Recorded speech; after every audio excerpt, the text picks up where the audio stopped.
Mr. Walton, did you make contact with aliens? Were you taken to another planet, to a mothership? How did they communicate with... Can you tell me what they look like? Can you tell me how many of them there were? Were you given food? But the teachers are alive. They're not books. They are the very living essences of nature itself. What a strange person. Unbelievably powerful supercomputer that's running our reality, and we don't have a clue as to how to operate it. So when maybe you or somebody else creates an AGI system and you get to ask her one question, what would that question be? What's outside the simulation?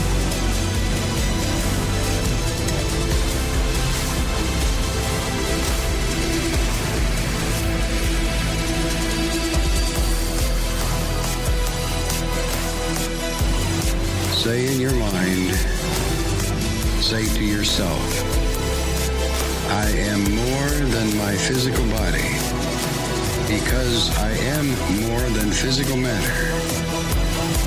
I can perceive that which is greater than the physical world.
Welcome to Lighting the Void.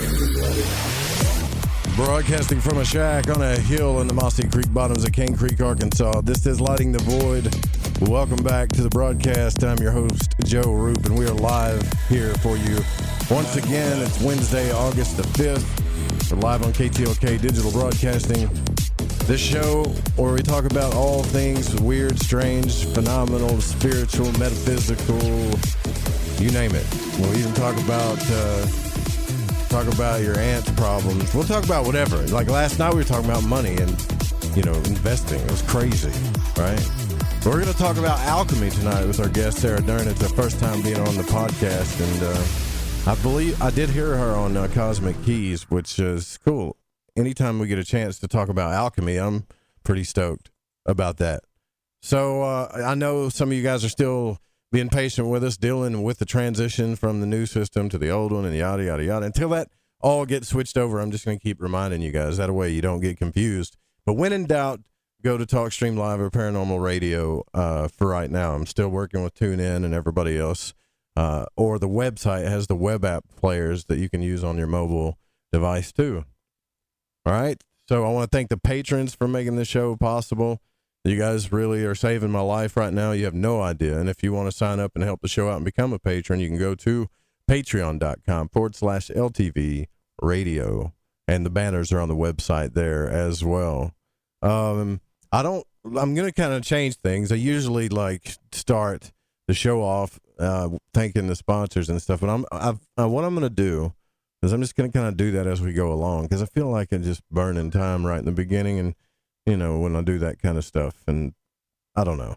Just kind of want to switch it up. If you guys want to join our chat room, though, you can go to thefringe.fm/chat room. If you want to follow the best in ufology, you do need to follow UFO Seekers at UFO Seekers on Twitter and ufoseekers.com, youtube.com/UFO Seekers. And because I will give them a mention for sure.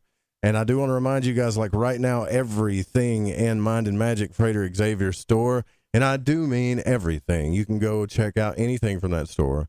put in the code word Fringe and get 15% off. I don't know if he's doing that for anybody. I really don't think he is. Matter of fact, he told me, he was like, well, your audience is pretty much the only one that does those kind of recommendations. So apparently he's getting some from y'all, and he really appreciates it. So thank you. The call-in number for tonight is 1-800-588-0335. You can call in when we open the phone lines up. And after the broadcast, the Secret Teachings with Ryan Gable will be on. Tomorrow night on the program, we're going to have Tom Zentzer on from soulcenteredhealing.net. And then Friday night, Amalia Aeon Karis will join us again to talk about activating your soul mission and going through all this fear of change kind of stuff. But tonight, our guest is Sarah Dern, and the website is sarahdurn.com. That's D-U-R-N-S. Actually, let me start at the beginning. S-A-R-A-H-D-U-R-N, sarahdurn.com. And she wrote a book called Practical Lessons and Exercises to Enhance Your Life, The Beginner's Guide to Alchemy. And Sarah is a freelance writer based in New Orleans, and she's written for Bust, Gizmodo, IO9, the AV Club, the Mary Sue, Stage, and Candor, and Film Daily, among others, on topics ranging from Godzilla to feminism to all things medieval and alchemical. And her first book, The Beginner's Guide to Alchemy, will be published by, looks like, Callisto and Rockridge Press, which is already out. I guess that thing is already out, right? So she's also a professional actor and has acted in film and theater in New York, regionally and internationally. You're a star and an alchemist. Thanks for coming on the show. I really appreciate it. Oh, thanks so much for having me. What, that's a kind of a first to me. Somebody from Louisiana who's an actor and does alchemy too. So like, are you, when you talk about alchemy, are we talking about like the puffer stuff, the spiritual stuff, the Carl Jungian alchemy? How do you go about this? Yeah, so the book is The Beginner's Guide. So it goes into all of those different facets of alchemy. We touch on Jung, we touch on the puffers, I forget the third thing you said, but yeah, it goes into all the different kind of facets of alchemy. So it was a really fun project to work on. Well, when did you first start getting involved with it? What got you involved with alchemy to begin with? It was, so I studied the Middle Ages in college. I was like realizing I was going to graduate soon. It was like, oh my gosh. So I got really nerdy and was kind of like, what have I always wanted to study? And I stumbled into this medieval romance class, which I thought would be about the history of love in the Middle Ages. And I had no idea that romance was actually a genre of literature in the Middle Ages. It was like courtly literature, like the Arthur legends. And I thought it was so cool. And so I kept taking classes, and then I became my major. And kind of from there, I took a course that just started to touch on alchemy. It was called Science and Religion. And it was a great course taught by this professor called Matthew Stanley. He was amazing. And we talked a lot about how the intersection of science and religion and how the two are far more intertwined than we often think they are today. And in that course, there's like one reading that was optional on alchemy. And I had sort of heard about alchemy because I got really into this fantasy trilogy called The Discovery of Witches, written by Deborah Harkness. And so I kind of, those two things were coinciding in that I was in this class, I was reading this book, alchemy kept popping up. And so I started diving more into it. I started reading more about it. And then eventually, a couple years, I guess, I was like a year and a half after I graduated. I had been freelance writing for a bit, and I pitched this article to Gizmodo about A Discovery of Witches. So that fantasy series I had been reading, untangling its alchemy, the alchemy in the story that Deborah Harkness interweaves into the whole narrative. And Deborah Harkness is actually an academic and a medievalist who studies the history of science, which that's kind of the fancy academic way of saying she studies alchemy to some degree. So I wrote this article about kind of untangling alchemy from the book series and how much, because a lot of it is actually based on real alchemy. Like, she wasn't making stuff up for the book. And then it was based after that article came out that a publisher, it was a while after the article came out, like maybe 9 months later, reached out to me, and it was Callisto. And I got this email in my inbox being like, are you interested in writing a book on alchemy? And I was like, what is this? What is this about? You know, you don't get your first book deal usually from an email. But I was very, very lucky. So yeah, I signed on and wrote this book. It was a really quick process. I wrote the first draft of the manuscript in like 6 weeks. Had like tons of books open, all on alchemy, academic text. I ordered like 20 different books from Amazon, all on alchemy, and was just researching as I wrote. And it was a very intensive alchemical process to write the book. And then it came out in May, late May. So is it easy to say, like, you didn't know as much about the subject until you actually was asked to write a book about it? That's pretty definitely safe to say. Yeah. How come nobody ever hits me up and asks me to, what do I got to do that? I want somebody to hit me up and ask me to, like, write a book for us, would you? Was it right? Was it your other books or your acting career? What do you think got I mean, why do you think they reached out to you for this? Seriously. It was definitely that article I wrote for Gizmodo, because it did really well on the site, and they ended up publishing it out. They have a UK conglomerate, and they published it elsewhere in the English language speaking world. So I think they just found me through the article. No, that's fascinating to me. So Gizmodo, what have you acted in? I'm just curious. Have you been in any? Yeah, I'm really curious. Sorry. No, it's great. I feel like a lot of times people don't ask me about acting. It's like these two separate worlds. And for me, I see a lot of connections between the arts and acting and alchemy and writing in general. Well, a lot has been postponed because of everything with coronavirus. But most recently in the film world, I just acted in this indie horror feature. The star was on The Vampire Diaries. Her name was Gracie Gillum. She was really sweet. It was directed by Jessica Janos, and it's called Black Market Baby. Black Market Baby. Ooh. Yeah. Ooh. Yeah, that don't sound. I think it's going to be on Lifetime. Yeah, that don't sound very good. That sounds kind of wild, actually. No, it's bad. But you were in Vacancy. That's cool. I've seen that. I'm pretty sure. Really? I've seen that. Yeah. It's an indie film, right? Okay. Mhm. Yeah. And then I do a lot of theater too. I do a lot of regional theater, both in New Orleans and here in Cleveland. But the theater world is kind of on pause right now. So I think a lot of people. Hopefully, I'll be in a play again. Well, yeah, I hope all of this stuff will end up going away too. It's just a lot of, I'm hoping it all goes away because it's really weird and strange. Yeah. But speaking of alchemy, I want to talk about that too, because I think what's going on now is causing people to alchemize, if you will, or transform in certain ways, because we're all stuck with ourselves, wouldn't you say? Yeah, I kind of see everything. I mean, so in alchemy, there's these 7 stages of transformation, and the 7 stages are comprised of 3 different phases of transformation. So the 7 stages fit into each phase.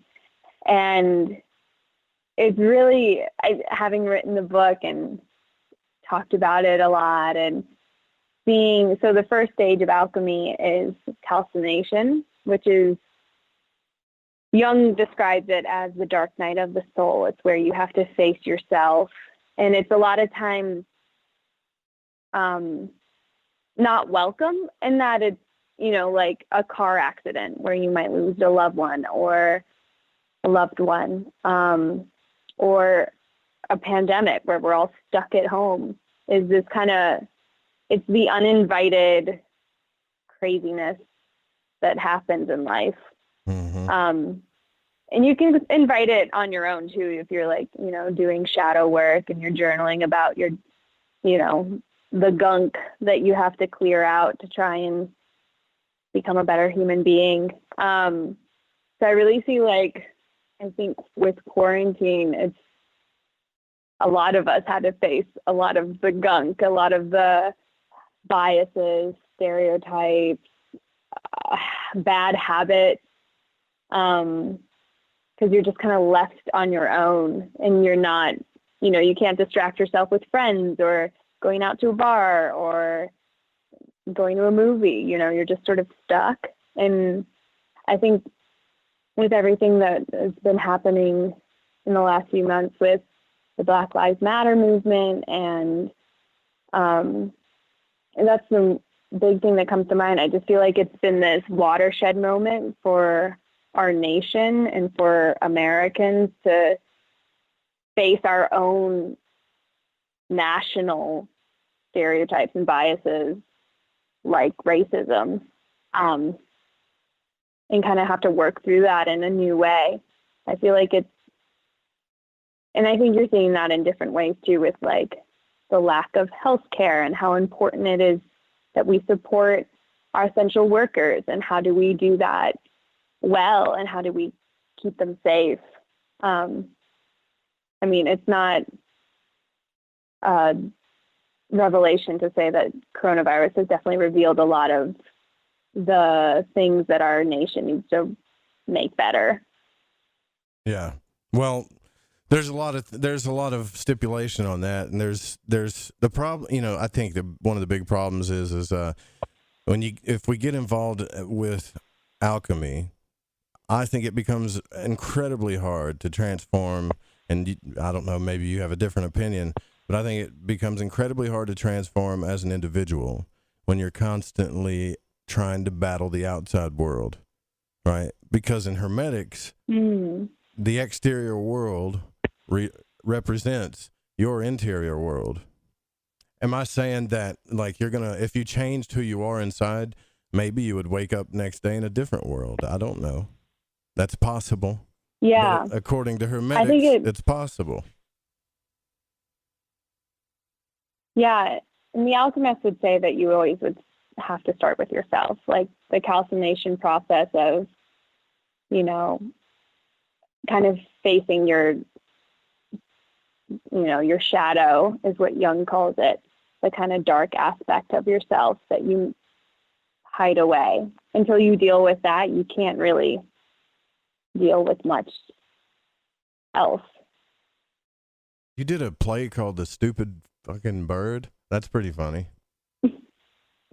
Yeah, I did. I was in, it was the Cleveland premiere of the play. Was called Stupid Fucking Bird. Am I allowed to swear? No, but it's okay. I did it, so you can. Oh. It's all right. Okay. That's the title. It's the title.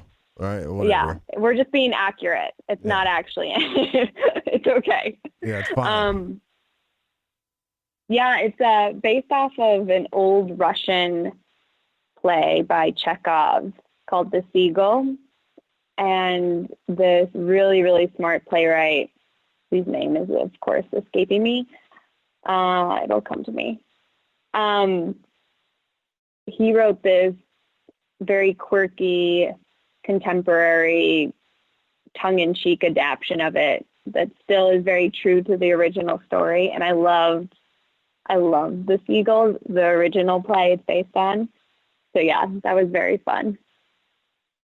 Right on. So as you were writing this book about alchemy, did you have any experiences or any types of aha moments? Because I'm going through the book a little bit, and you really get into like tinctures and how people applied the physical alchemy, things like that. It's not just like a general.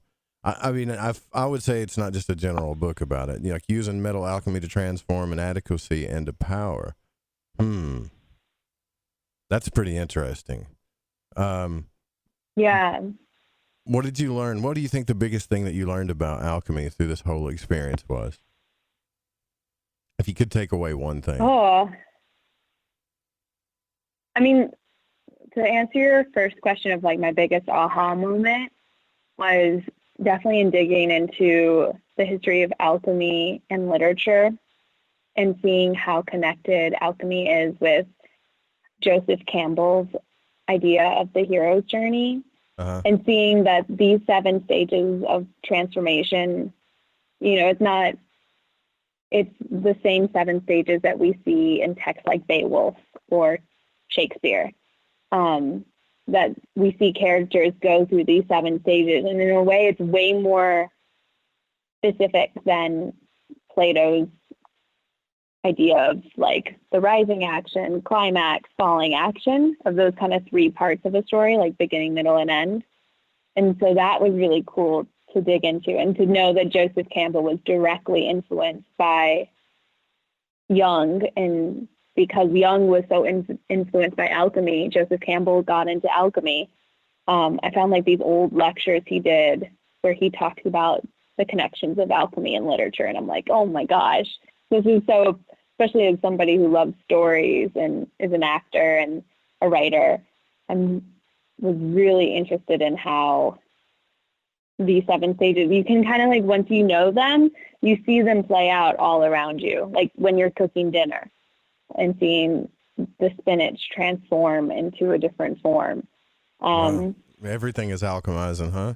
That's interesting. Right. When you look at everything and you just see everything as transformation, and it is transformation. Like nothing, the only constant is change, right? So everything is slowly transforming into something else.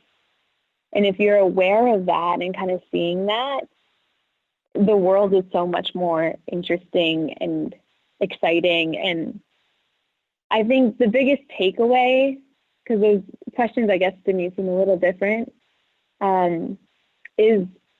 has to do with that perspective that alchemists had that is so curious about everything. They were constantly investigating their beliefs and trying to see how the physical world, like the planets, the moon, and the smallest aspects of their world, these minerals, this dust, how it transforms, and how that transformation becomes a blueprint to transform yourself. They didn't just see the world around them as this stagnant, solid, predictable thing. They saw it as a roadmap to becoming better. And it's so, I think it's so applicable. It's very, tied to many mystical traditions of, sure. Yeah. Well, let's do this. But I think their way is very... We got to take our first break here. Sure. Unfortunately, we do. We got to take our first break. But I think we should definitely talk about the stages of alchemy, because it's like we've talked about alchemy on this show so much, but I don't think we've ever talked about the 7 stages of alchemy, which is common. So it's not like we're giving your book away, but I don't know, out of 500 and something shows that we've done, I don't know why I haven't talked about that. Pretty interesting. You think I would have by now, but anyways, yeah. So, we're going to take our first break, and then we'll be right back. We're with Sarah Dern. You can go to the website at sarahdern.com. Check out the resume. It's pretty impressive. All types of theater she's been in, including The Stupid Effing Bird. We'll be right back.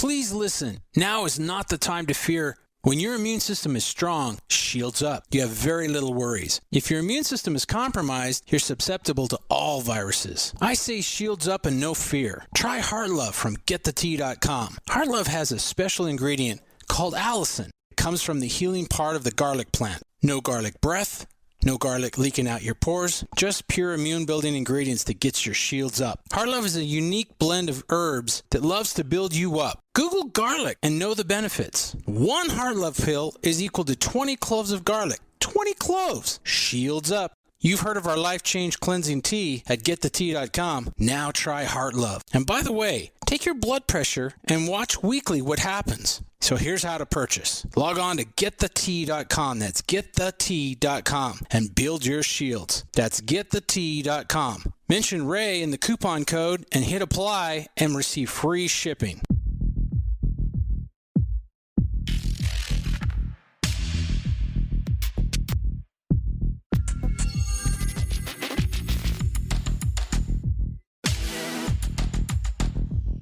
Born out of the alchemical tradition of Paracelsus is a medical tradition called Spagyria. Though not many people practice this work today, Phoenix Aurelius has been researching and teaching this work for the last 15 years, and he needs your support. Hi, I'm Phoenix Aurelius, and I'm the founder of the Phoenix Aurelius Research Society, where I perform modern scientific research on the methods and techniques of Paracelsian alchemy and Spagyria for health, wellness, agriculture, ecology, and more. All my work is 100% funded by the public, so if you like what I'm doing and you want to support my research, please consider making a purchase of spagyric medicines from my apothecary, fund your own spagyric IDF wellness research, or participate in my group study or one-on-one immersion courses so that you can learn how to perform this work for yourself. I want to thank you in advance for your support. Visit thefringe.fm/alchemy research and enter coupon code FRINGE and receive 15% off anything and everything on the website. That's thefringe.fm/alchemy research. And thank you for doing your part and keeping alchemy alive in the modern day.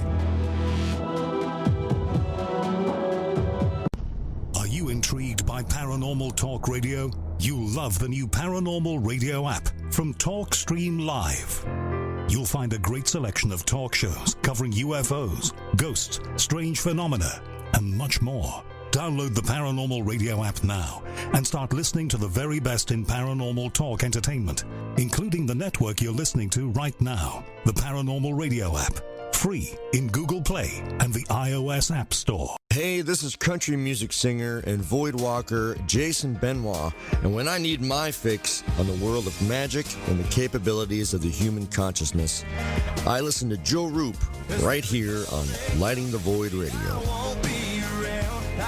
This portion of the show is being brought to you by Ed's Savings and Laundry. Member FDIC AAA. Remember, if Ed's ever loses any of your money, they'll send a tow truck out to look for it.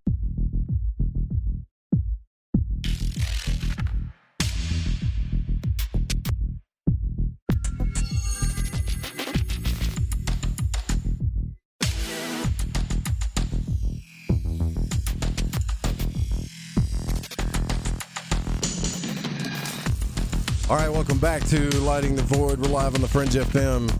Please join our chat room by going to thefringe.fm/chat room, and you'll get in on the Discord in there. Everybody's really nice. They'll say hi, be nice, be respectful, and treat other people the way you want to be treated, and you won't get kicked.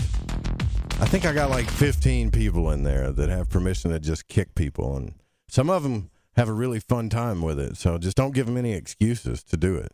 So they'll kick you like 3 times and then you get banned. It's kind of like the old nerdy chat rooms of IRC back in the day, but it's way better because you can do a lot more stuff in Discord. Anyways, it's fun in there. So you guys go play, right? We'll do a GIF war here in a little bit. So our guest tonight is Sarah Dern. We're talking about her book that's out actually, and I don't know why. But I got too focused on the resume. But the book is The Beginner's Guide to Alchemy, which is practical lessons and exercises to enhance your life. I got the Kindle version of it, and if you want to know or understand alchemy from its basic and a little bit more, like it's not just super basic, there's a lot of cool information in here, go grab it. You can get it for like $13 paperback, $10 in Kindle, or if you have Kindle Unlimited, you can get that as well. So We already talked about, Sarah, like the first stage of alchemy, which was the calcination stage, right? Which they used like this fancy, like Latin. They always use Latin. The Renaissance magicians did, right? This is Latin, isn't it? The calcination stage of Negreto. That's got to be Latin, I would think. Yeah, Negreto is Latin for black. So it's the black phase. I don't know. Calcination does have a Latin name too, but I don't know it offhand. I'd have to look it up. There's blackening. So you say that the alchemists divided the 7 stages into 3 big phases, which is the blackening, which is pronounced Negreto, and the whitening, which is pronounced Albedo, and the reddening, which is pronounced Rubedo. But they break those 3 down into 7 steps. That's interesting. Correct. Yeah. It's interesting, too. You would think that white and black would maybe be at 2 opposite ends, so you might think it would go white, red, black. But in the Middle Ages, red was actually seen as the opposite of white. And then white and black became the opposite of one another more later on. Red was the opposite of white in the Middle Ages. Okay. I did not know that. That's interesting. Yeah. Yeah. That's why it goes white, black, or black, white, red. So the beginning stages is more like when you're going through hell, I would say. Calcination, you say in your book, entails burning a substance over flame or with liquid fire, such as an acid or corrosive chemical, until the substance is reduced to ashes. The word itself means reduced to bone by burning. Yikes. Yeah. But in spirituality, right? I think I understand that spiritually, though. I've had that happen. That's kind of like when you hit rock bottom, I think, right? Yeah. Yeah. I think it's exactly that. And I think you can find it in smaller ways, too. I don't think you have to be at, like, you know, your most depressed state ever to begin the process of transformation through the 7 stages. I think you could, you know, it could be as simple as starting to journal on your shadow self, which was Jung's idea of like the dark side of the soul that we all have and sort of have to interrogate. But yeah, calcination is not pleasant. I think it's kind of nice in a way, because I feel like in the self-help world, there's this idea that, you know, doing all this work on yourself is really fun and like enlightening and affirmation. The alchemists did not see it as like this fun frolic through a field. It was hard, and it was like, for them, it was the literal experiment is holding a substance over fire. So it was really, I mean, imagine just like being in the Middle Ages and trying to have an even gradual flame as you burn the substance, and you're in the fire and you're hot, and they wore a lot more clothes than we do. It's supposed to be uncomfortable, which I think is sort of a relief, because I think that so oftentimes we're told it should be fun. Change is not always fun. It depends on the type of person you are. Like if you're a triple fire sign or something, then you love change. Yeah, let's do it, whatever. You know, you're impulsive, it doesn't matter. But if you're more of like a practical person and you like creature comforts and comforting things, change is a bitch. It really is. It can even cause you stress and stuff until you make it through it. Oh, definitely. I think it's rewarding on the other end, though. Yeah, for sure. So we go to the next stage, which is the dissolution stage of Negreto, right? And in your book, you say in physical alchemy, dissolution, sometimes just called solution, takes the ash produced in calcination and dissolves them in a liquid solvent. And this process is where we get the word elixir from, which comes from the Arabic al-elixir, from the ashes. And in mental and spiritual alchemy, dissolution refers to breaking down all the salts or assumptions. That's interesting. All the salts or assumptions or pre-programs that we have that snuck into our unconscious. Pretty cool.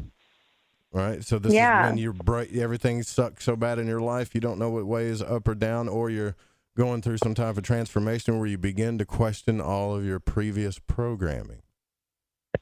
Right. And I think kind of the nice thing about dissolution is that it's usually when, so it's a liquid solvent. So there's some sort of water or liquid that is introduced to the substance.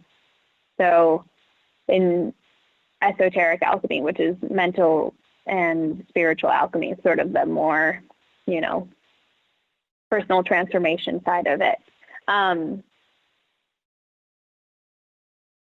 Losing my thought, but that it's, the idea is that, so you've just been burned by the fire, and now in the second stage, dissolution, you're sort of given a moment to kind of, be gentle with yourself. The water is introduced, and you get a moment to calm and the things settle. And the ashes from calcination kind of have a moment to like be soft, and you can be, that's like the self-care part a little bit. Like, I think, and you see that a lot through the 7 stages, is like this difficult stage of fire, heat, paired with a stage that involves water, or kind of a cleansing, and something that's softer and easier. And you see it go back and forth like that, so that, say, when you've gone through the difficult stage of calcination, you've done the work, you've done the journaling into your shadow self, you've, hit rock bottom, and you're starting to come out of it, there's an element of like clarifying and sitting in the water. There's literally like images of dissolution in medieval texts where like you see a king sitting in water, and that was because the king had just gone through calcination. So there's this moment of relaxing in the bath. That's interesting. Yeah, because I think if anybody's been listening to the show for quite some time, we've all been going through this together. Well, like when, for instance, we can look at transformation as like when COVID hit, right? COVID hit, and it put us all through some kind of hell, which is calcination, right? And then there's dissolution, which is, well, now we're all like challenging our beliefs and our assumptions about everything and what's going on. Hell, the damn doctors don't even know what's going on with this stuff. There's so many false positives. Nobody really knows. Yeah. But we are learning to do what? Through separation, we're learning to nurture ourselves. We're looking at everything different, and we're learning like, hey, what really makes me happy? Now that I'm stuck with myself, what really makes me happy? What were my previous programs that were keeping me from that? What do I need to do to feel better? Right? I think a lot of people are going through that right now. Yeah, I am. Yeah, see, pretty much everybody is. What? What is your sun sign, if you don't mind me asking, if that's okay? Oh, sure. Yeah, I'm on the cusp of Pisces and Aquarius. Okay. Yeah, so you're probably definitely going through it for sure. Yeah. But you're probably feeling a lot better right now with the Aquarius new moon. Probably went through the worst of it already. But so the separation stage is next, stage 3, which in your book you talk about stage 3, the separation stage of albedo. And physical alchemy, separation discards the waste from dissolution and calcination to retrieve the matter's essential parts. To accomplish separation, the liquid of dissolution is usually passed through a filter or porous paper. And in mental, I think when you say mental, you mean like young, right? And spiritual alchemy, separation is about looking objectively at the parts of your personality and spiritual self and discarding what no longer serves you. So you do hear a lot of people say, discard what no longer serves you. So that's part of this part, right? Yeah. I mean, that's all these 7 stages. That's the gist of it. It's discarding what no longer serves you. And each stage is a different tool or a different way of doing that, because the goal is to become your most essential, authentic, pure self. You're like, in the physical alchemy, it's in the exoteric alchemy, it's moving from lead to gold. So in the esoteric alchemy, so like the personal transformation side of things, you're moving from your leaden self to your golden self. So it's all about kind of clarifying and purifying yourself and getting rid of what you don't need. Right. So the next stage would be conjunction, and that takes the purified matter from separation and creates an altogether just a new substance, and they call this new substance the child of conjunction. But, and this is what Phoenix was talking about too, right? He says you can use alchemy, physical alchemy, to challenge the operations to see if you're doing things right. So failing to create a new substance means that the matter extracted from separation is contaminated and that the alchemist experiment has failed, which probably means in spiritual self that there was some stuff that you didn't work out or you held on to. Yeah. That you didn't get rid of. Yeah. Yeah, because we like to hold on to our stories about who we are and what we're about. And I think to some degree it's healthy. One of the things I found kind of difficult is I feel like the 7 stages of alchemy in some ways is like at the end you're Buddha, like you are this enlightened being, you're Jesus, you're, you know, choose your enlightened being. But I think like on a practical level, because not all of us are going to become Buddha in this lifetime, you can still apply. Yes, it means like if you fail to create a new substance, the experiment has failed. But the brilliance of alchemy and what alchemists were all about was the experimenting, the work of this transformation, of personal transformation, of physical transformation. That is enlightenment to some degree. Just by doing the work, that's it. And there's even this alchemist, I think it was John Dee, who said that he kind of realized that with the materials and the equipment he had, it was never going to be possible for him to turn lead into gold, which, you know, is the epitome of alchemical experiments. That was like, if you could do that, you could do anything. But he still continued to do alchemy and continued to do experiments because that was, in a way, its own prayer and its own end. Even if you don't become enlightened by the end of the 7 stages, the work is enough, if that makes sense. So, yes, you failed, but you failed only in the sense that you have the gift of going back and trying again, which is kind of what it's all about. Yeah, failure is a part of success. But I think a lot I would say from a man's point of view, though, if there's any men that are worried about like changing or anything like that, you just gotta just focus.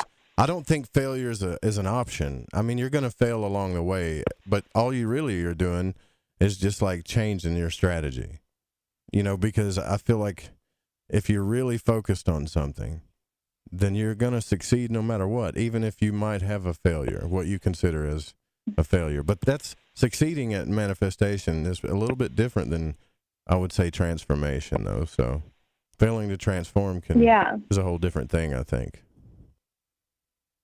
Yeah, and I agree. I don't really love the word failure because, like, if you really interrogate anything, your failures are what end up making you who you are much more than your successes do. I think kind of regardless if you're a man or a woman, I think failure kind of sucks as a word. So it's always about change and just moving onward. Yeah, I don't know. Honestly don't even know why I brought up about being a man. I think that's what I've been going through, honestly. This transformation that I've been going through is more like, especially for the past year and a half, because, you know, my father and all this other stuff that, like, am I doing what I'm supposed to be doing to have a happy life, to provide and protect for the people I love in my life by doing a radio network and a podcast? I mean, how manly is that? And then, you know, I have like most of the people that support the show or that have come along and support the show haven't. I mean, there's guys that support the show, but a majority of them have been women, you know. And there's just all this stuff that's happened in my life that's making me question what what the idea of, and I think a lot of us are going through, I think the country needs to go through this too. What is our idea of masculine energy? Divine masculine needs to change, right? For sure. I think. Yeah. I think a lot I of mean, us are the feeling alchemist. Yeah, for sure. In alchemy, alchemists were obsessed with opposites. So the male and female dichotomy was one of the ones they were obsessed with. In conjunction, so tying it back to the fourth stage of alchemy, was also a moment of the sacred marriage. So the sacred marriage is where the white queen and the red king marry and have a child, or have the child is conceived in conjunction. Gotcha. So, and the child of conjunction is androgynous, so it's a hermaphrodite. So it's the union of both masculine energy and feminine energy, however you want to define those two things. And it's interesting, too, in different alchemical texts, they define like the red king's traits differently than the white queen's traits, and sometimes their attributes switch. So they saw it very fluid. And there's actually a really interesting medieval manuscript, to step away from alchemy for just a second, called Silence. It was discovered just like very recently, like I think less than 20 years ago. It was found in some attic. The only manuscript we have of this text. And in it, this woman becomes a man. And it's a medieval romance, I think 1300s. And so gender was more fluid in a way in the Middle Ages. And actually, women's rights in the Middle Ages were much better than after the Renaissance. So the idea of like, just, I guess to say all that to say that the conception of masculine or feminine and what it means to be masculine or feminine, to be manly or feminine, has changed throughout history so much. And I think, it's one of the stories we tell. Yeah, I identify as a woman. Yeah. Right? Like, that's something that I've realized, too. There are some, the polarity exists, for sure.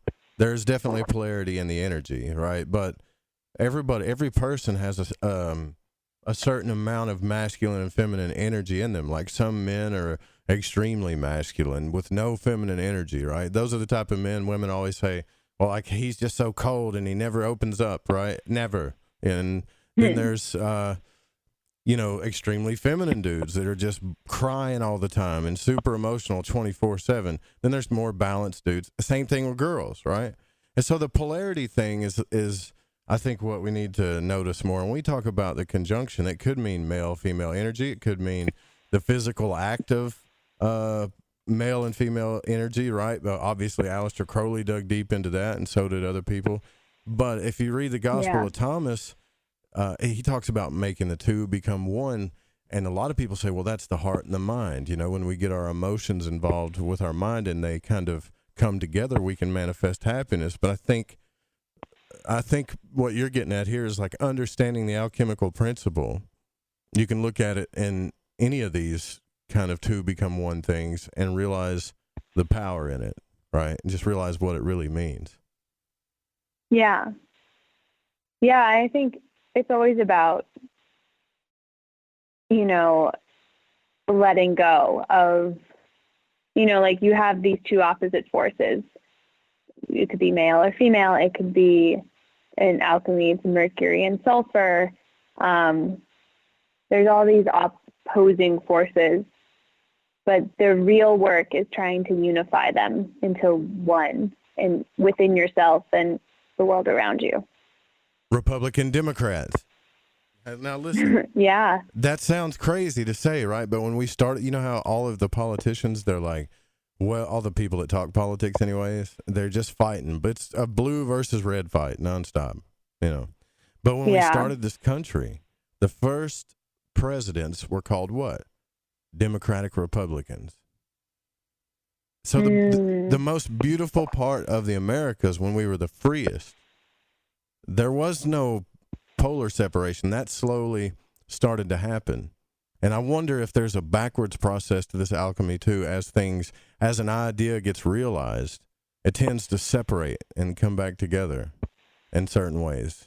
Like right now, I think we're in a stage of separation and dissolution, right? And then maybe we'll come back together and maybe we won't. But it's kind of like looking at the divine process of alchemy. If we follow the steps correctly, then everything should be okay. If we do that. Yeah. I think that's so true. I think I think it's like a good wake-up call of sometimes we seek polarity out, sometimes we like to pit ourselves against that political party versus our own. Mm-hmm. But the alchemist would say, like, you're putting yourself back a step, you're going the wrong way on the ladder. You're not walking up. That it's always about trying to meet people where they're at and see them and, see yourself in them and therefore becoming one with them. Yeah, isn't it funny that most occultists or hermeticists can see, especially like really the deep thinker ones, which I love, by the way. They can see, no matter the situation, they can see the other side always. Even if they're super pissed or angry or something, if they always take a second to see the other side because they've learned the law of polarity, which is one of the Hermetic principles. It's just, this is what I love about this work so much, because once you start learning about the occult, you can see it in everything, like you're talking about. You can see it in cooking. You can see it in biology. You can see it in cosmology. You can see it in behavior. You can see it in everything. For sure. And I'm rambling. You're the guest. I shouldn't be rambling so much. What the hell am I doing? All right. It's a discussion. It's all good. Yeah, well, we're at the top of the hour, too. So I'm going to open the phones up.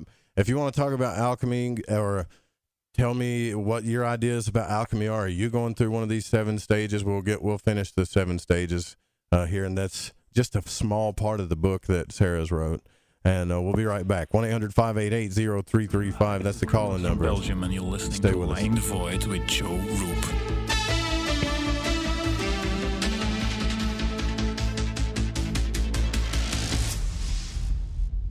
Have you ever wanted to dream about being a character in your favorite video game or movie? Would you like to dream your fantasy with all 5 senses in detail and remember everything? It's time to bring the dreaming mind back online. Introducing Dreaming for Gamers from Ian Wilson. Dreaming for Gamers will teach you how to program your dreams to dream what you want from any video game, movie, or source material that you choose. The courses help rehabilitate the dreaming mind out of atrophy so you can remember your dreams, taste, touch, smell, see, and hear, as well as be self-aware and take complete control over the dream state like Neo in The Matrix. You can't catch COVID in a dream, but you can wake up with a happy ending. Type in thefringe.fm/dreamplay and sign up today to get dreaming now. That's thefringe.fm/dreamplay, or click the banner at thefringe.fm today and take the 7-day dream challenge for free while it lasts.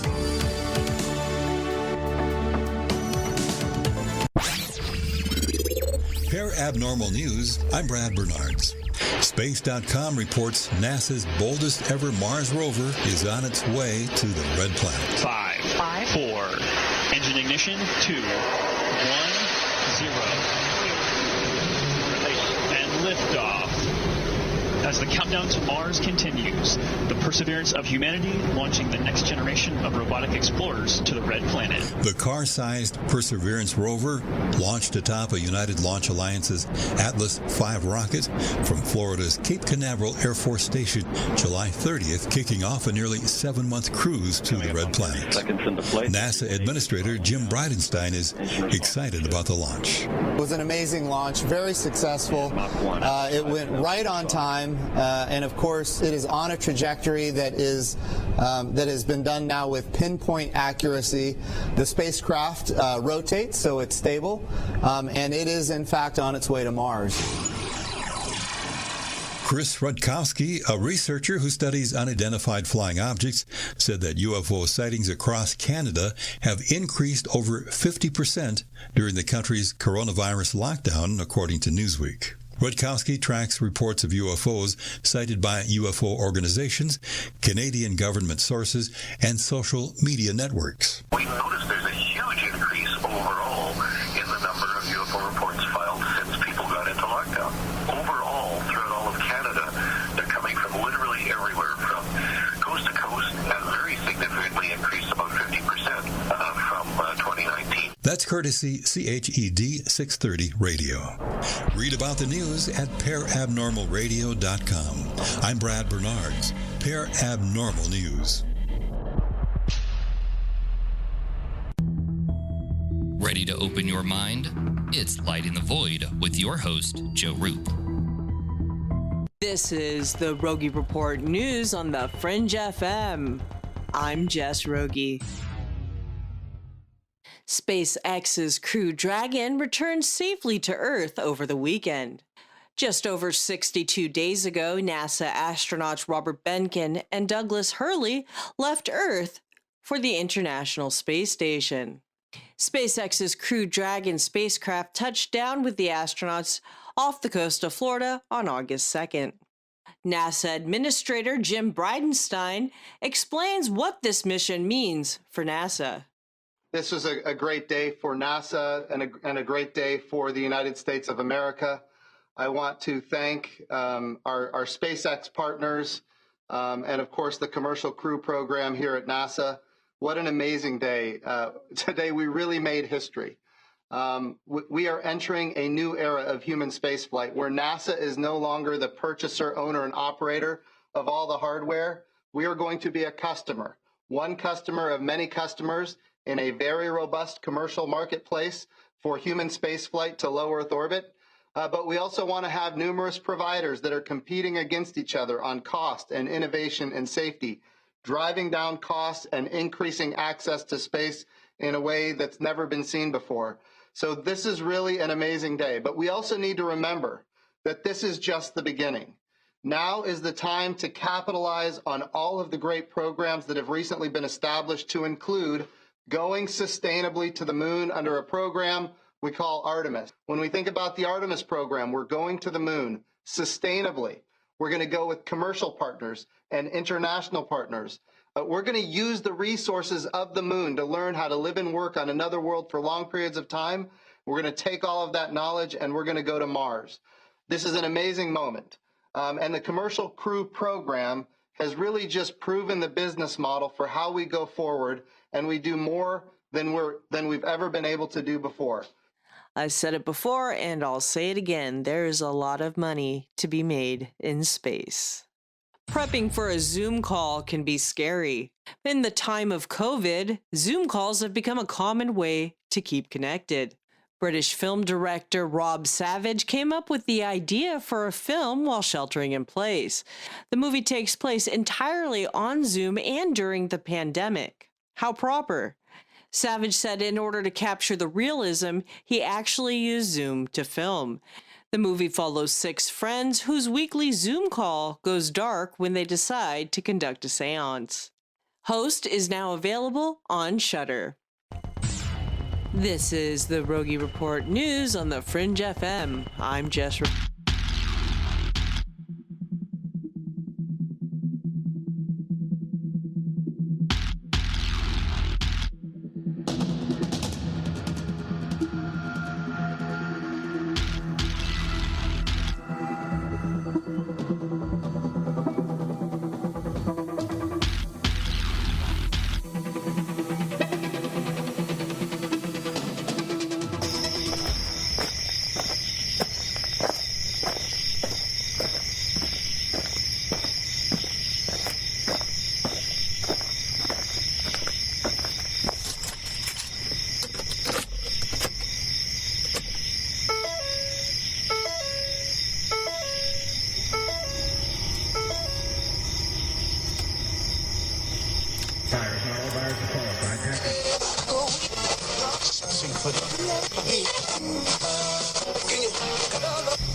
Message is being broadcast by the Department of Defense of the Republic. At 2 a.m. Eastern Standard Time, multiple unidentified objects were confirmed to have entered Earth's atmosphere. Houston, 20 seconds to LOS egress. Contact, nice to be in orbit. The first message that comes to you is you are a divine being. You matter. You count. You come from realms of unimaginable power and light, and you will return to those realms. The vast stretches of the unknown and the unanswered and the unfinished still far outstrip our collective comprehension. 5, 4, 3, 2, 1. Broadcasting from Forest Tower Studios, all the way from the Deep South. Now, here is your host, Joe Root. Welcome back to Lighting the Void. We're at the top of the second hour with our guest, Sarah Dern. And we're talking about her new book that's out right now. You can go grab the book on Amazon or Kindle, The Beginner's Guide to Alchemy. So this is a really good book if you want to know what alchemy is, the basics of it, get a little history, some really cool information. I've already learned some pretty cool stuff tonight about it. And we're going through something that we've never done on the show. We're doing this with Sarah because she put this in her book, the 7 stages of alchemy. And we've already went through the first, I believe we went through the first 4. Yeah. So we went through calcination, dissolution, separation, and conjunction. Conjunction was the last one before we took a break, talking about the sacred marriage. That's consummated. You can call in at 1-800-588-0335 if you have any examples of alchemy in your life where we normally wouldn't look. I want you guys to think about these 7 stages, not just as a major like magical or occult principle, but really think about how these things work in all types of aspects of your life. And this is why it's so powerful. And thanks again for coming on the show, Sarah. It's good to have you. Thanks for having me. So number 5, we're at fermentation, which is the fermentation stage of rubedo. Tell us about this.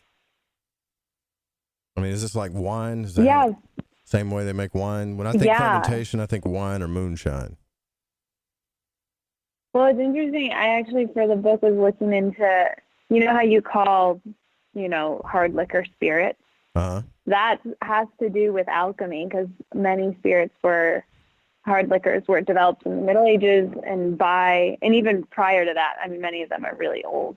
But alchemy was part of their creation, and they were called spirits because they were seen as the essence of whatever, crop they came from.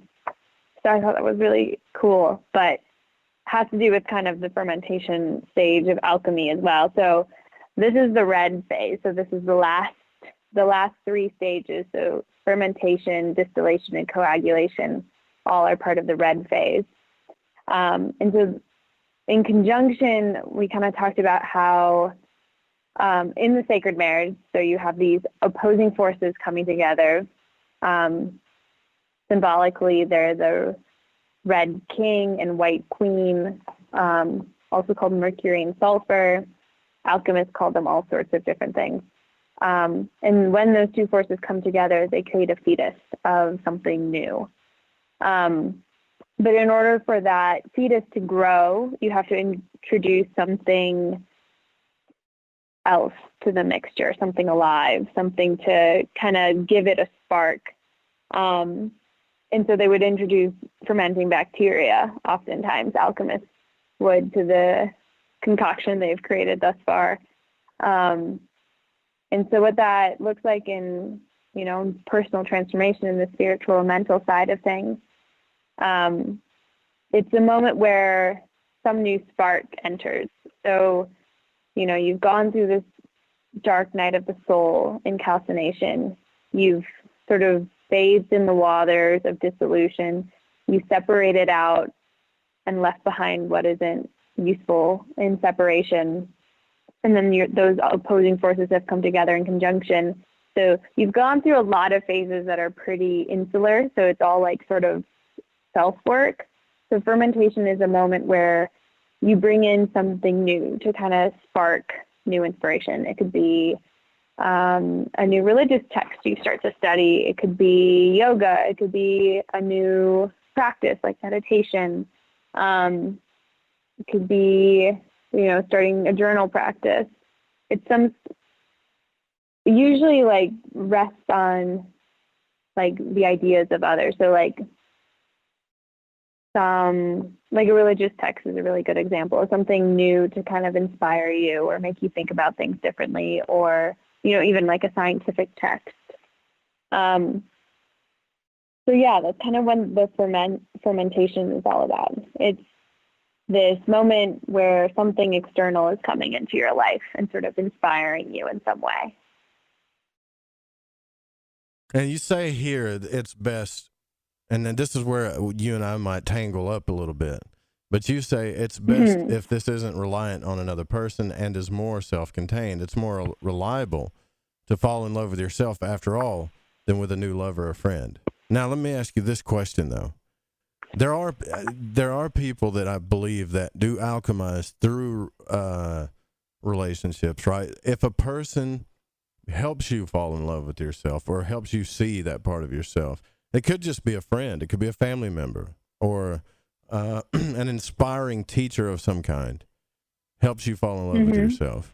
Don't you tend to see, and I do this too, like I've seen it a lot, don't you tend to see this happen at this stage? Like when you're going through fermentation, definitely. You'll get new friends, you may move, you may travel, some kind of big change that's coming through inspiration of the unknown, but you're just feeling inspired. Sometimes it's people. But I think if whatever you're doing is not helping you to learn about your own happiness, then you should probably check that for sure. That part I do agree. Right. Yeah. I think you can find it in another person. I think you have to be careful about that. I know with me, and I know with, sometimes you can get so wrapped, especially in a romantic connection, you can get so wrapped up in the other person that you forget about the spiritual work or the personal work you're trying to do. Yeah. So then it ceases to be useful, then it becomes, you become almost more invested in their spiritual growth than you do your own, which, is only going to backfire on you because you can only really deal with yourself. I honestly don't think that's real love, to be honest with you. I think that's like infatuation. Yeah. I think real love is whether it's through friendship, romance, or whatever, is when two people, not only are they on the same like frequency, but they grow each other in that way. They don't enable each other. You see what I mean? And like your family, like if your family loves you that way, your best friends should love you that way. And I think as we get older, we start realizing like attachments and certain types of negative things that we get attached to, and we don't want to go the hard route about anything, but we get attached to negative situations. I think this is where you find a lot of people, especially in relationships where it's like they're chasing the inevitable, or they keep trying to change a person or hope for the best, and it just never happens. But there's stuff coming in, and this happens to me too. Like every time I go through this, there's stuff coming in their life that's trying to get them to change too. So I think it's all about kind of meeting that frequency,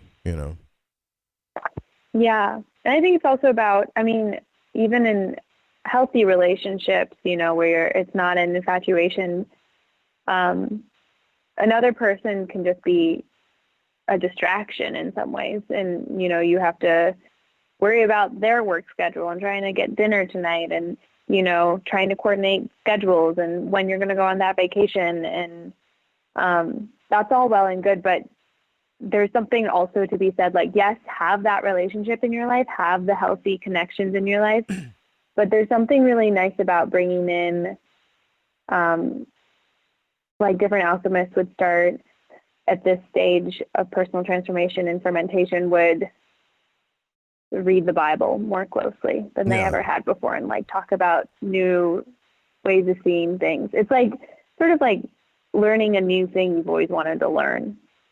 Like that's a good way of looking at it. Like I think you can find such inspiration and such fulfillment through just learning. You want to know that helps? I'll give you guys a hint, at least something in my. I'm almost 40 and I have learned this one thing about relationships, right? So if you are changing or you're interested in something or you have an idea or you just have an inspiration to do, you're going down your path, right? A person that I believe that should be in your life is going to support that, right? Even if it doesn't have anything to do with you. Say they're interested in painting and you're interested in chopping wood. Well, they say, well, I want to do this painting. And you're like, well, I want you to chop wood with me. That's a little bad analogy, but this is what happens, right? Instead of those two people supporting each other, whether it's friendships or whatever, they get all upset because they're looking at things differently and they got different ideas. They're not supporting each other's path. That is a clear sign. You know how people talk about like red flags? I hate that, by the way, because everybody's got red flags. But that to me is one of them. Yeah. When your path is not being respected, you know. Yeah, I think I was just thinking, you know, these 7 stages of transformation in alchemy can be transformation, yes, on a personal level, but also I think like two people in a partnership, be that romantic or platonic, can go through these 7 stages too. Just like you mean like together? You know, our nation can. Yeah, like I think a partner could go through, you know, you like with partnerships, you go through dark nights of the soul, you go through calcination, and then you have to kind of go to dissolution and like calm and soothe, and then you separate, and maybe that's like actual separation from the person. I don't know. But I think you can apply, there's creative ways of thinking about these stages that apply even to like more than just two people, like a family group or the void walkers. Yeah. The void walkers. Yeah. I was just thinking about that. That's the first time I've thought about that. But yeah, I think that's true. Because it's the art of transformation is what alchemy is ultimately. And I think all things transform. Our relationships, ourselves, as individuals. So I think it all connects. Don't you ever wonder how, like, when people ask about that, they're like, well, why is the divorce rate so high? And how come relationships last about 10 years and then people get tired of each other and da-da-da-da, right? But it's not that way. There are plenty of couples out there that last lifetimes and all this stuff. What you need to pay attention to is what are they doing with it? Like my neighbor, Roy, Miss Graves and Roy, of course, they would go at it every now and then, but they adored each other and they grew each other. Because I can remember as a kid, he would talk to me about the stuff that she taught him, or vice versa, right? Like they were learning and growing from each other, not what are you going to give me and you're not giving me this anymore, right? And but that's important, right? If you say that and another person doesn't do that, it's important. But it's that way in everything in your life. Like, are you happy with your job? Are you happy with how you're expressing yourself? Are you happy with your abundance and your health? And all of this stuff, I think we go through alchemy. We're constantly going through these alchemical stages. And you say, you know, that number 7 is so freaking divine. Like, they say your cells are not the same. Every 7 years, you're a different person. Isn't that weird? Yeah. I'm kind of just shocked at how big this is, actually.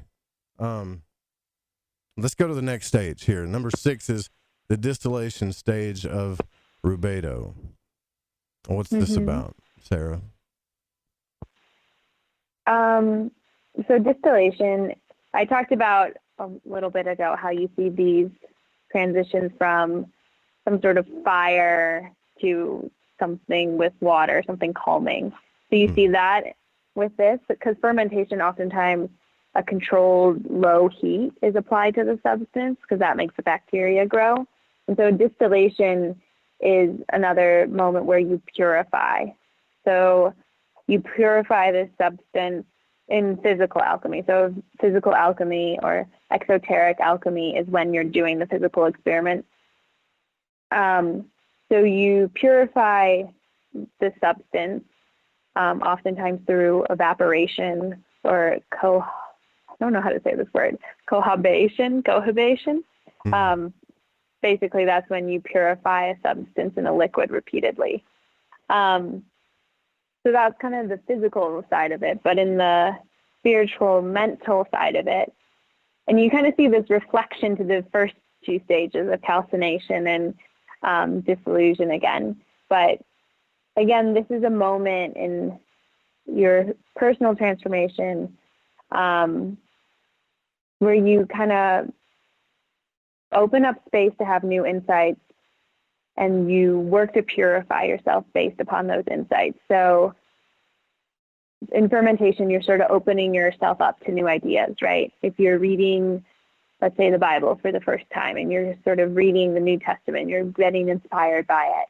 And then distillation is where you take what's useful for you and sort of can leave the rest behind. So it's very similar to dissolution in some ways, which is very fitting because it sort of mirrors the beginning and the end.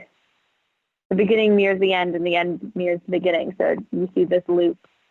So it's not like it's a end process oftentimes. Like I was explaining earlier, that just by doing the work, you're doing, that's the whole thing. That's enlightenment, is just by doing the work. But yeah, that's kind of what distillation is about. Cool. All right. So then we go to the next step there. Like I don't really want to brush over distillation, but I guess it's like when you've made that change, you've transformed to kind of simplify it. But after you've transformed, it's not like the problems go away, but they're not so great. They're just there, and you're having to deal with them on a smaller level as you make one transformation after the other, right? Because now you've purified yourself to deal with them. Yeah. It's not a massive like shock to you. It's a lesser thing that you understand now, you know? Yeah. It's like I was saying, you're continuing to refining yourself and purifying yourself through these 7 stages. So, like, so what the Cajuns call put it on low heat and let it simmer for a while, right? That's what's happening. Right, exactly. That's fermentation, Cajun style. All right. And then in your book, you talk about, so therapy is a great example of distillation. Therapists help their clients make breakthroughs and then reintegrate those breakthroughs into their minds and spiritual selves. I think depending on who we are, the amount of distillation that we go through could be light. It could be a lot. Like if you've got a lot of Scorpio in your chart, you're just going to be still in heavy levels all the time. You're going to be alchemizing constantly. I hate to tell you, but you will be. But that's also like a gift in a way. Yeah, you're going to get so close to enlightenment. Yeah, it'll be awesome. Yeah, like a Scorpio, if they really focused, like if somebody had a lot of Scorpio, I'm not just saying like one sign in Scorpio, but if you had a lot of Scorpio in your chart and you really focused on self-improvement, I think people would be shocked at how fast you did it or how fast, you know, like if you really actually did focus on it. But then there's that other Scorpio side that's like, you know, I don't want to do a damn thing but for myself. So it's kind of a challenge. Every sign has that challenge though. Like Aries, if you got a lot of Aries in your chart, well, you don't mind the fire, you don't mind the change, but you don't stick around to let it ferment or distill very long. So it never coagulates. Then you start all over, you know? Yeah. Yeah, so that's like Joseph Campbell stuff we're talking about. So the last stage is the stage 7, right? And if you've guys ever studied alchemy, you hear this term solvet coagula, which is this whole process, right? To transform. In physical alchemy, coagulation is the final stage of alchemical transformation. So what happens here, Sarah? So coagulation is sort of that you've done it. You've reached enlightenment. You've hit nirvana. In physical alchemy, you've created a new physical substance that, you know, you've created gold, or you've created the philosopher's stone, which is this alchemical concept of, it's defined in different ways in different texts, but oftentimes is thought of as, something that would heal all impurities in the body, therefore making you live forever.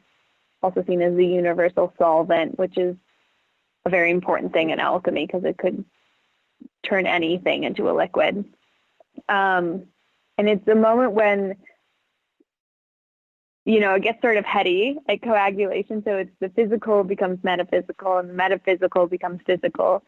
Oftentimes, alchemists would depict coagulation as an individual with a halo, and the halo would kind of be this physical manifestation of the divine that would occur. It would be this, it's kind of where, so like there's these kind of two tracks of alchemy, right? It's like there's the physical side of alchemy, which is the experiments, the exoteric alchemy, the stuff that happens in the laboratory. And then there's this, and both are equally important, I should say. You can't do one without the other, according to alchemists. And then there's like the personal transformation, the esoteric, the inner alchemy. And it's in coagulation where those two different sides of alchemy merge. So, like I said, in physical alchemy, gold, you've made gold from lead. You've created the Philosopher's Stone. In spiritual and mental alchemy, you have, your aura is cleansed. Maybe it's even like people can see it if they're tuned in enough to kind of be aware of it. You might manifest a halo. It's kind of like there's all these different ideas of it. And it's sort of, you've hit perfection. You've done it. You've completed the journey. Which I think when I was reading about it, it was sort of like, oh, like I'm never going to have a halo. But I think, it's like the reason why we have conceptions of the divine, whatever that means to you, some higher power. This is where you merge with the higher power, which, is really what a lot of mysticism is about. It's about seeing yourself as divine, as part of the greater whole, part of the universe, whatever you want to call that, divine, God, Allah. Yeah, so it's sort of like a stage that defies explanation. So it's a hard one to put into words, both for me and for the alchemist. I was reading when writing the book, but that's my best attempt. Well, this whole thing, if there's a really brilliant process that happens here that is hidden in all of occultism that I think occultists will start to pick up on the pattern and understand this, because you're going to see these numbers a lot. You're going to see 3, 7, 10, and 22, right? So 3, so you got 3 is like, you can correspond that with the 3 mother letters, or the 3 major letters, like in Hebrew, which is, I think it's like Mem, Shem. It's like Mem, the holy letter Shin, which is fire, and I forget the other one. I think it's Tav or something like that, right? Which represents salt, sulfur, and mercury. And then you have 7, which is like the 7 mother letters, which is the process of, which represents this process as well. And you look in Hebrew, and they have all these different correspondences for these letters, right? Then you have the 22 letters, which are the final 10 or whatever that make up, or the final 12 or whatever that make up the rest, not 10. And so it's like 3, 7, and 12. You see that a lot.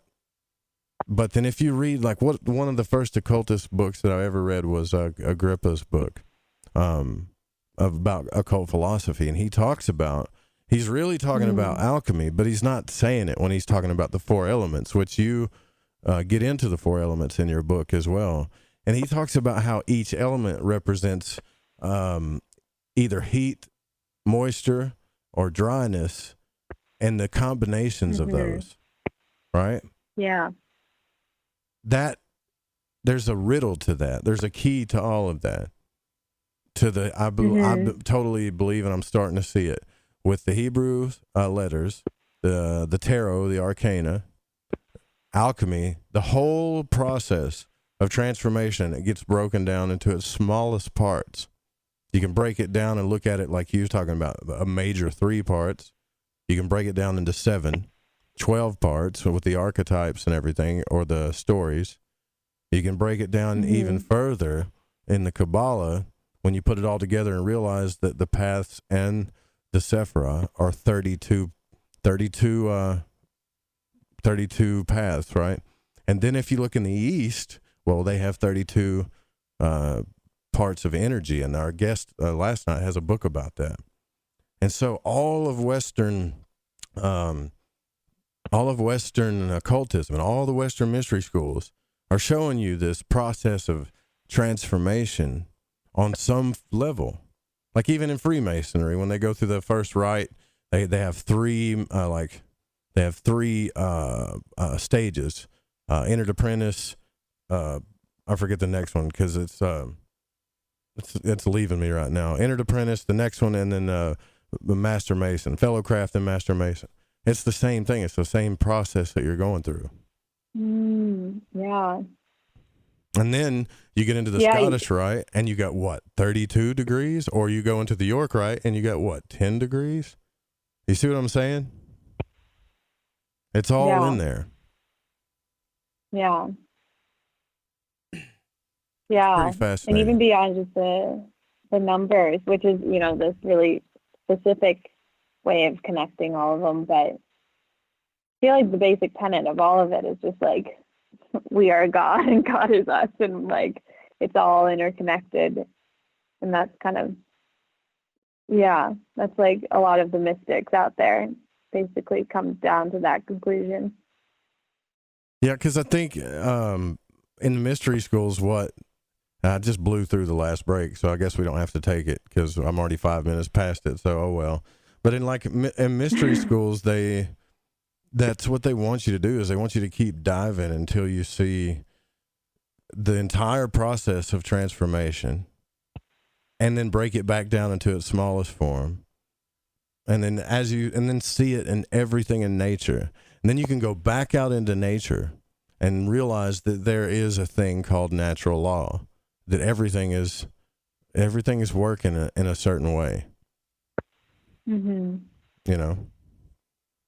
And I hate to like talk about this. I feel like I'm talking over you here, but if you guys like read the book, I don't want to give away your book, but I'm getting a lot of this from your book, just so people know, because it's in front of me. Now, you wrote a chapter on women in alchemy. That's interesting. And what did you find out about that?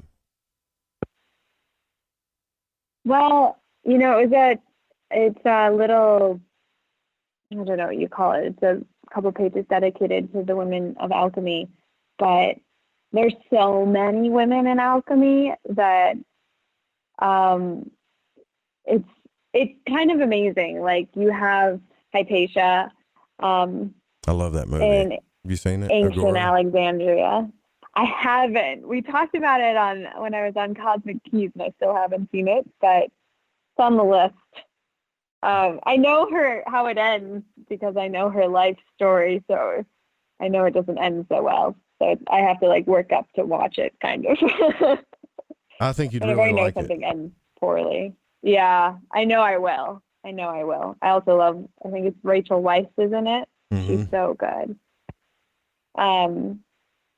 But yeah, so she's kind of one of the earliest alchemists we know of, but especially in Alexandria. So in alchemy started, we have some of the kind of the earliest conception of alchemy around 300 CE or BCE.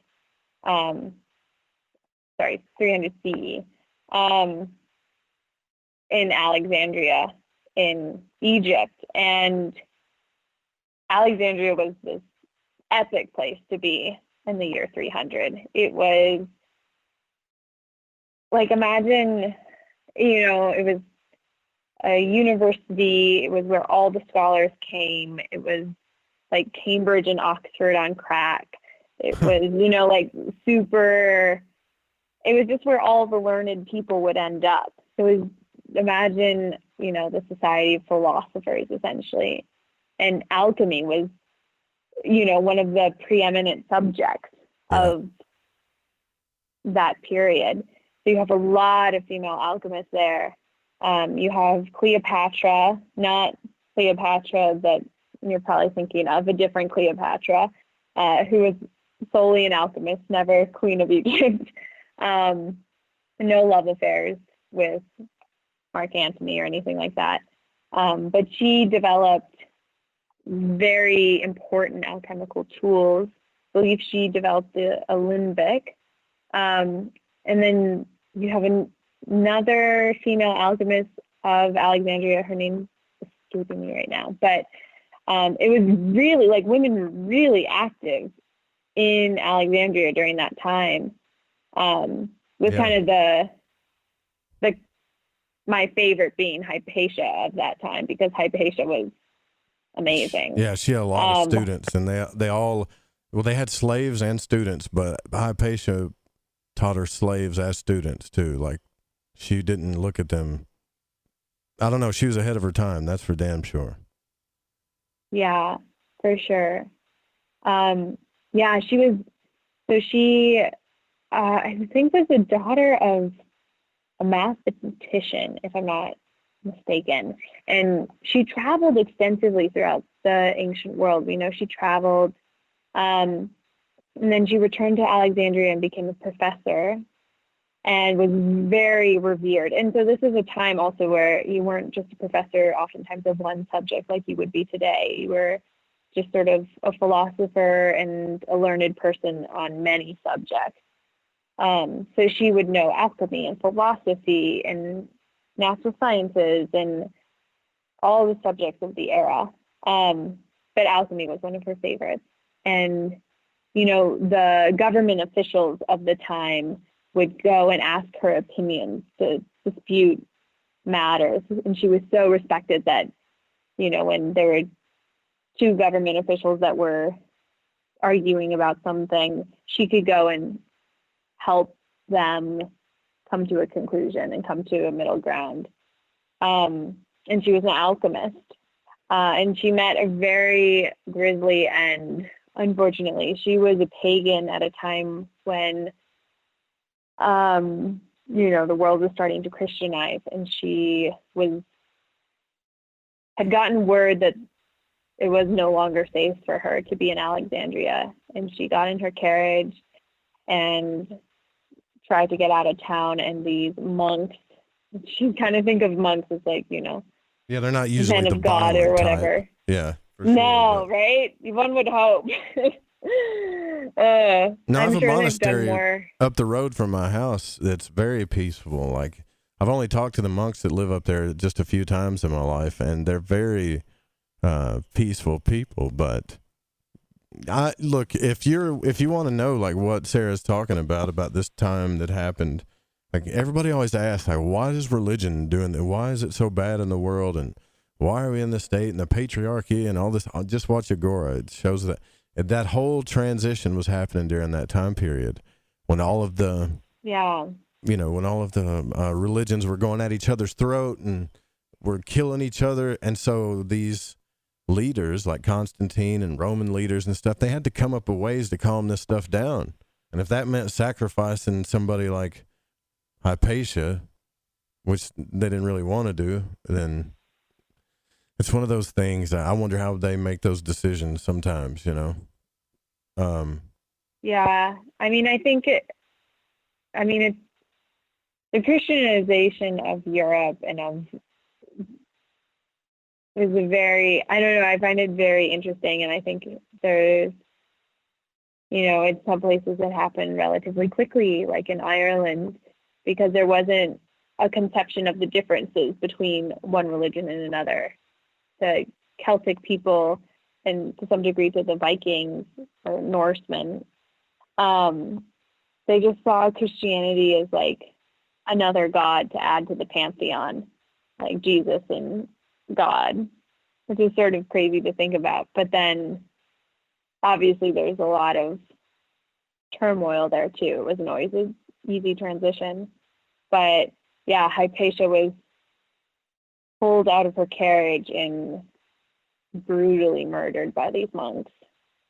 Again, like the stories it's always tricky because the texts we have are often, especially in alchemy, a lot of them are rooted in ancient Egyptian religion and science and mathematics. And then you kind of see alchemy become, coagulate, as you would say, in 300 in Alexandria.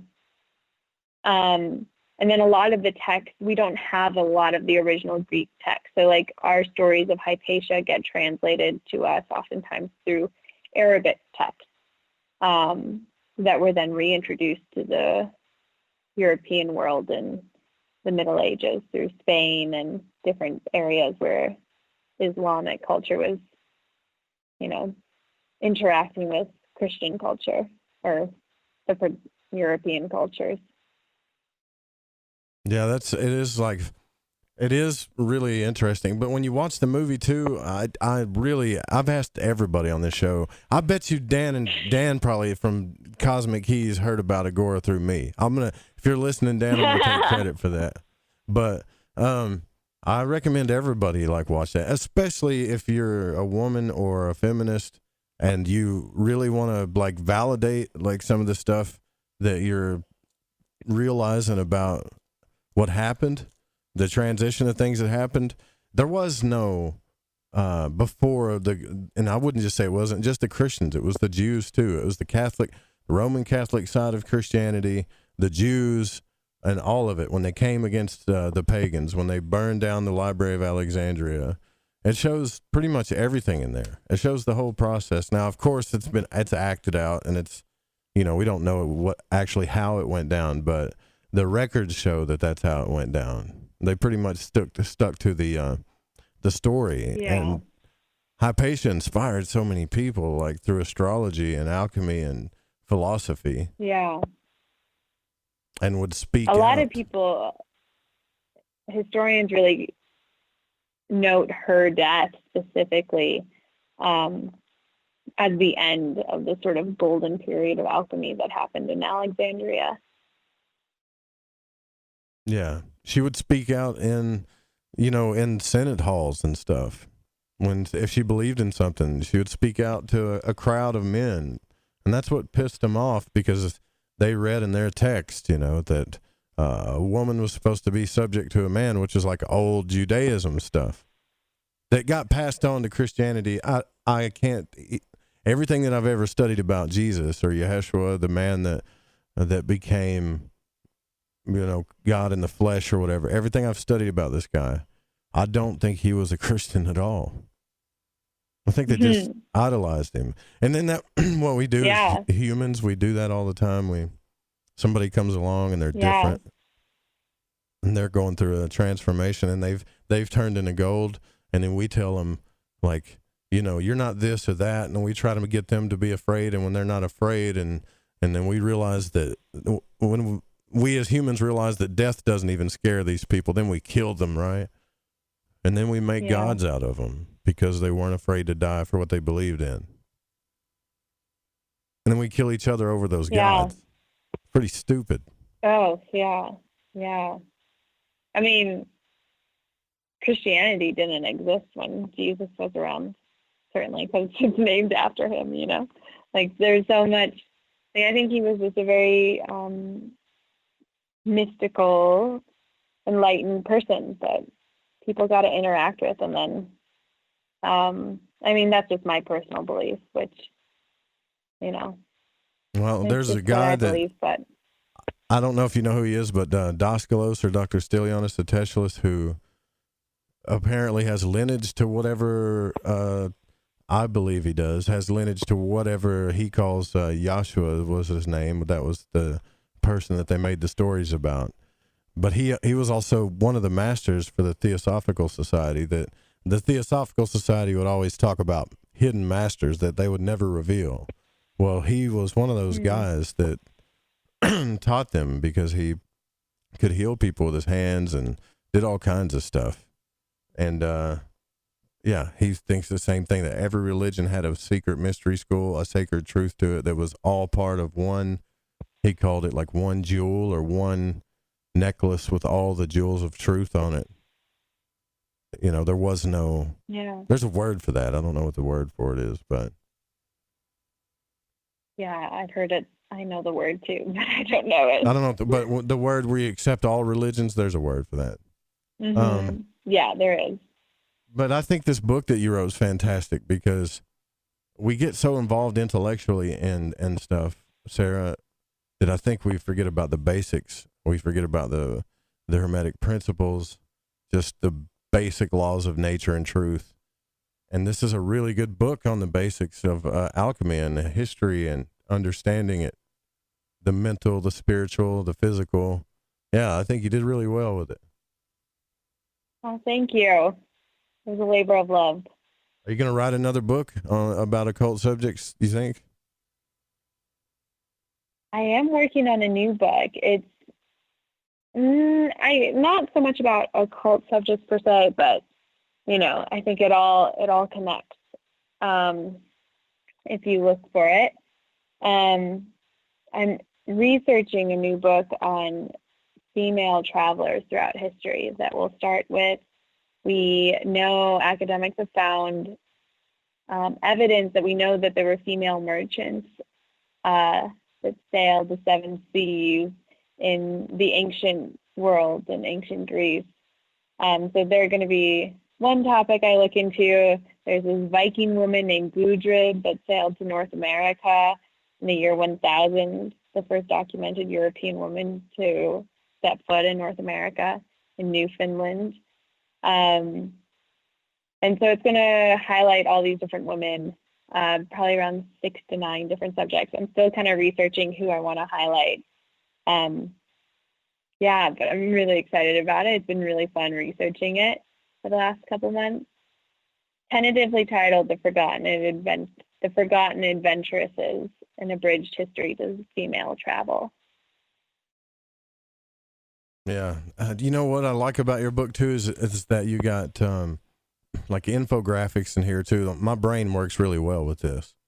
So if I read something and then you have a graph that shows the 7 planets, how they correspond to the 7 traditional planets, the 7 stages, the alchemical concepts, the metal that they correspond to, and the zodiac signs that they correspond to. And if you guys get this book, when you look at this graph, and you know what all these signs and symbols mean, you're gonna see this in your life. You're gonna see this, that you've went through this in your life, whether it be health, wealth, relationships, doesn't matter. You've went through these stages either knowingly, and this is the cool part about it, right? Like you know about it, so you're aware of what's going on, and it's more powerful to be aware, I think. Oh, definitely. What do you think your favorite thing about alchemy is, though? Because we're running out of time, and I meant to ask you that in the beginning. Like, is it the mental side, the spiritual side, or the physical side? If you had to choose one that you like to study the most or work with the most, which one would it be? It's definitely the spiritual side of it. I think that there's a lot to be said. I mean, I find personally a lot of meaning in looking to nature and looking at the world around me and looking at the moon and looking at the seasons changing. And I find a lot of meaning in that. And that to me is sort of the physical alchemy side of things. It's, you know, understanding how the world transforms around me. And then the spiritual side of it is looking at how I transform within that context. But I think what I like about alchemy and why I think it appeals to me so much is that alchemists always saw, you know, they didn't see the physical and the spiritual as disconnected. I think sometimes when you talk about religion or you talk about spirituality, you sort of divorce it from your body, from the world. Alchemists never did that. It was always about the world. It was always about embodying the transformation. You know, kind of similar to yoga. It's like about the transformation happens as you're doing the movements, as you're doing the experiments, as the moon is changing its phase, you know? And that's what I think is so cool because, yeah, I guess that's my favorite part. It's just kind of looking around me and seeing all these transformations happening, you know, like the flowers in the vase by my bedside slowly decaying, and like that's its own transformation and its own little alchemical experiment. Yeah, so everything's got a natural process to it. I promise you, like, this is the beautiful part about the esoteric and the occult, is when you start seeing everything come together. And I said this to Phoenix Aurelius, and I think you're kind of proving this too with your book. You know, in a lot of mystery schools, they start you out learning like the basics, you know, learn the planets, learn the elements, learn this, learn that. But I think that we're evolved enough now that if we just picked up a book on alchemy like this one and worked backwards, I think it would work better, honestly. I really do. I think there's a lot to be said for just following where you're curious. You know, I don't think you have to, you know, if you're starting to get into the esoteric or the occult, just like go to what you feel drawn to. And I think that will what you're most interested be in, the best way to find meaning. Yeah. I mean, it's sort of obvious, isn't it? But I think sometimes we get caught up in but if I don't know, like, the zodiac signs and what the associations and the attributes of each zodiac sign are, I can't possibly do alchemy. Like, I don't know. I don't buy that. I think you will. That's the thing about it, is like eventually you will, because you're just going to study it enough. You're going to learn about it all. You just got to give yourself time, and you will. Definitely. Yeah. Yeah. All right. So I got to ask for Night Stalker, what's the deal with God? Where's the alchemy in Godzilla? What's up with that? Like, why is that in your bio? He's really interested in the Godzilla thing. That's exciting. Well, Godzilla, I wrote this piece for Gizmodo, same place I wrote a piece on alchemy, on the new Godzilla movie that came out last summer. And I looked at all the medieval and historical creatures that the Godzilla movies, and that movie specifically, there were, oh gosh, I don't remember all the specific creatures, but there's like the giant moth, and there's this dinosaur with multiple heads, and looked at the ancient Japanese myths and folklore that those creatures are based on. And then it wasn't directly tied to alchemy, that article, but, you know, you can find alchemy in anything. So, especially with Godzilla and the creation of Godzilla. Godzilla was created by this Japanese movie studio right after the bombings at Hiroshima and Nagasaki. And Godzilla emerges from the radioactive material. And so, I mean, if you want to think about a moment of calcination, of like the dark night of the soul, certainly having your country bombed by a nuclear bomb is one. Yeah, for sure. That's calcination, right? Definitely. Yeah, for sure. That's definitely a bad, horrible thing to have happen. And so the movie studio created Godzilla. So it's kind of like this alchemy of, you know, it's sort of like a dark side of alchemy, perhaps, of like if the bad things are left alone to fester, it coagulates into something you don't want manifested. Like, you know, a big T-Rex that emerges from, what is Godzilla? It's like is he a Komodo dragon? I don't know. Whatever like Godzilla is. He looks kind of T-Rexy. It's a hybrid for sure. Yeah. Yeah, you got it. Yeah. You got it down. The giant lizard, you know, not a good thing to become if you don't deal with your dark side. Yeah, for sure.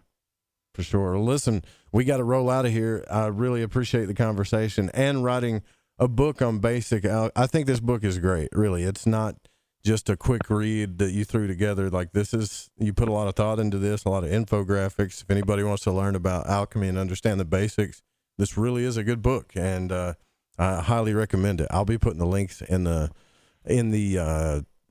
archive. Can you tell everybody how to follow your work? How do they keep up with you? Since you spent all this time with us, tell everybody how they can follow you.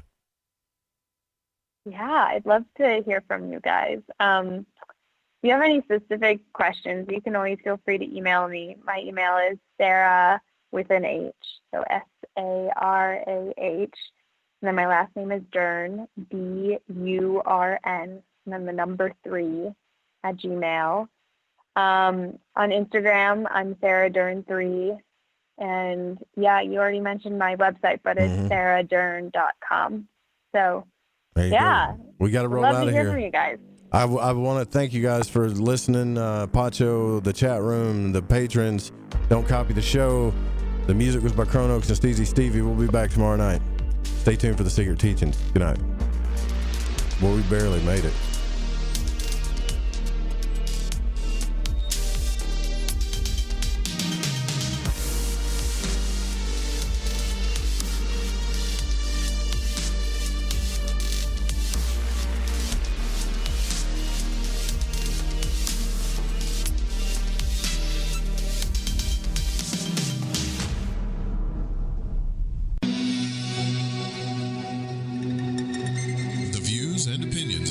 On this program do not necessarily reflect those of the Fringe FM, KTLK Digital Broadcasting, its sponsors, affiliates, or staff. Listener discretion is advised.